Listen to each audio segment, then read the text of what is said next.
Hi friends, அனைவருக்கும் வணக்கம்.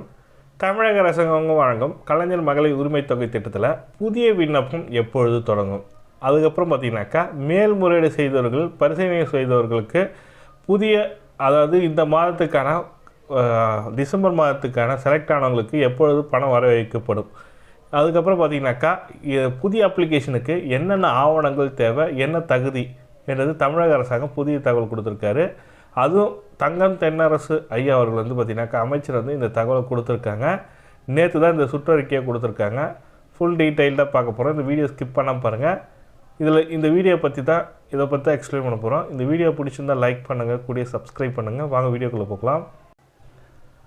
Sir, கலைஞர் மகளிர் உரிமை தொகையில் நான் மேல்முறையீடு செய்து 4 மாதங்களாக வெயிட் பண்ணின்னு இருக்கேன் சார். இது வரைக்கும் எந்த ஒரு தகவலும் இல்லை சார் அப்படி சொல்கிறவங்களுக்கு ஒரு புதிய தகவல் என்னென்னா, உங்கள் வருவாய் கோட்டாட்சியர் அலுவலகத்துக்கு சென்று நீங்கள் போயிட்டு உங்களோட அப்ளிகேஷன் ஸ்டேட்டஸ் என்ன தெரிஞ்சுங்க.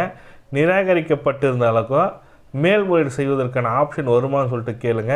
அவங்க பார்த்திங்கனாக்கா தமிழக அரசாங்கம் பார்த்திங்கனாக்கா நிராகரிக்கப்பட்டிருந்தால், தகுதி இருந்தும் நிராகரிக்கப்பட்டிருந்தால் நீங்கள் மேல்முறையீடு செய்வதற்கான ஆப்ஷன் வரப்போகுதுன்ற மாதிரி சொல்லி கொடுத்துருக்காங்க.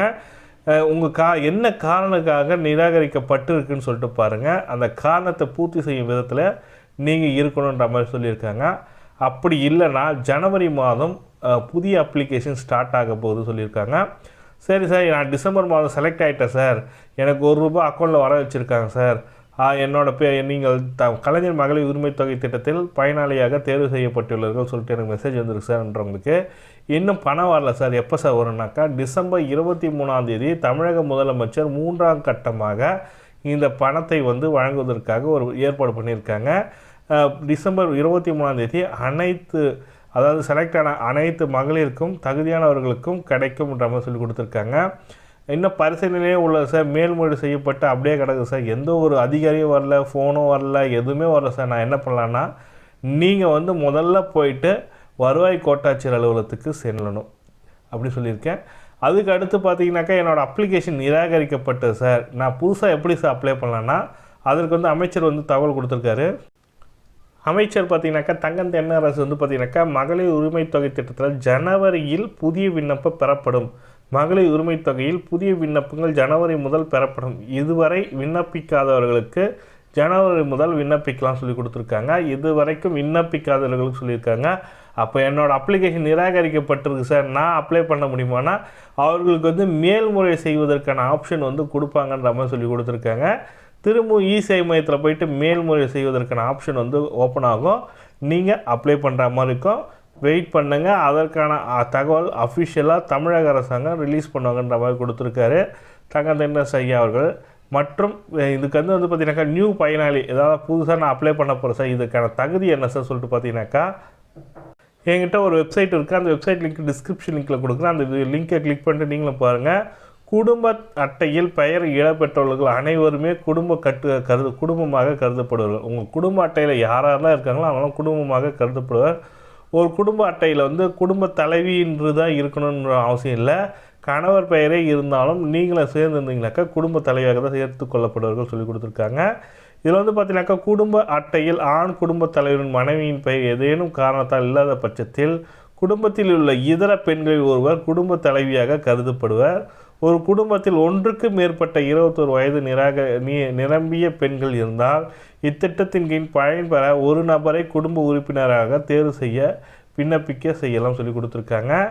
அது மட்டும் இல்லாமல் திருமணமாகாத தனித்த பெண்கள், கைம்பெண்கள் மற்றும் திருநங்கைகள் தலைமையில் குடும்பங்கள் இருந்தால் அவர்கள் குடும்ப தலைவிகளாக கருதப்படுவார்கள் சொல்லி கொடுத்துருக்காங்க. பொருளாதாரத்தில் தகுதி சொல்லிட்டு கொடுத்துருக்காங்க.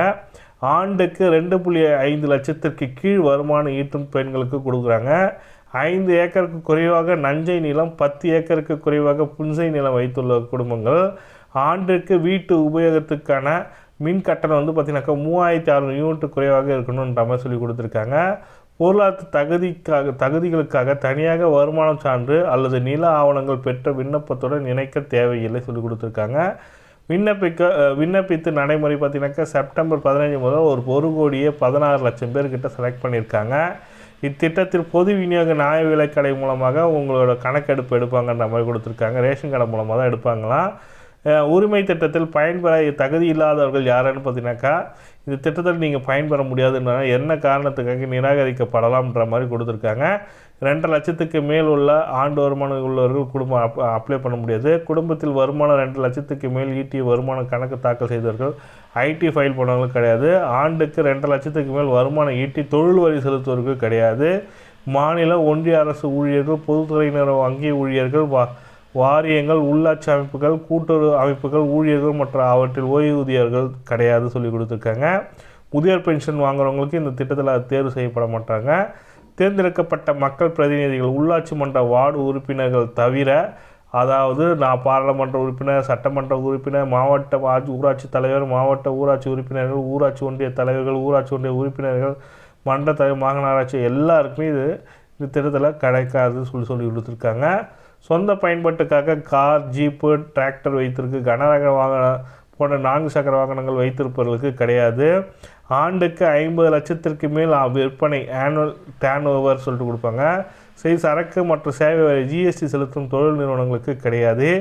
ஏற்கனவே தொடர்பு சமூக பாதுகாப்பு திட்ட ஓய்வூதியம் அரசிடம் ஓய்வு பெறும் குடும்பங்களுக்கு இந்த திட்டத்தில் கிடையாது.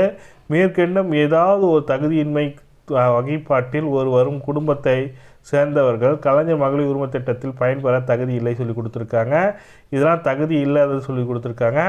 சரி சார், இதுக்கு என்ன சார் நான் என்னென்ன டாக்குமெண்ட்டு சார் எடுத்துகிட்டு போகணுன்னு பார்த்தீங்கன்னாக்கா, நீங்கள் இந்த விண்ணப்பிக்கணும்னு நினைக்கிறீங்கனாக்கா உங்களோட ஆதார் கார்டு எடுத்துங்க கம்பல்சரி. ரேஷன் சார் குடும்ப அட்டை எடுத்துங்க. ஒவ்வொருத்தருக்கும் இப்போ பார்த்தீங்கன்னாக்கா யாருக்கு நீங்கள் அப்ளை பண்ணுறீங்கன்னா அவங்களோட ஆதார் கார்டு, குடும்ப ration card, Aadhaar card ration card 2 பேர். இப்போ உங்கள் ஃபேமிலி எத்தனை பேர் இருக்காங்களோ அவங்களுக்கு எடுத்துங்க. அது கூட பேங்க் பாஸ்புக் எடுத்துங்க. பேங்க் பாஸ்புக் கூட உங்களோட மொபைல் நம்பர், அக்கௌண்ட்டில் லிங்க் பண்ண மொபைல் நம்பர் கம்பல்சரி வேணும். இதெல்லாம் எடுத்துகிட்டு போயிட்டு நியூ அப்ளிகேஷன் ஸ்டார்ட் பண்ண சொல்ல நீங்களும் அப்ளை பண்ணலாம். இதுதான் அவங்க கொடுத்துருக்க இன்ஸ்ட்ரக்ஷனு. இந்த தகவல் தான் உங்களுக்கு ஷேர் பண்ண நினச்சேன். இந்த புதுசாக அப்ளை பண்ணுறவங்களுக்கு இந்த தகவல்.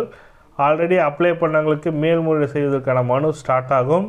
ஜனவரி மாதத்தில் புதிய அப்ளிகேஷன் ஸ்டார்ட் ஆகுன்ற மாதிரி கொடுத்துருக்காங்க. இந்த தகவல் தான் உங்களுக்கு ஷேர் பண்ண நினச்சேன். இந்த வீடியோ பிடிச்சிருந்தால் லைக் பண்ணுங்கள், கூடிய சப்ஸ்கிரைப் பண்ணுங்கள். தேங்க்யூ.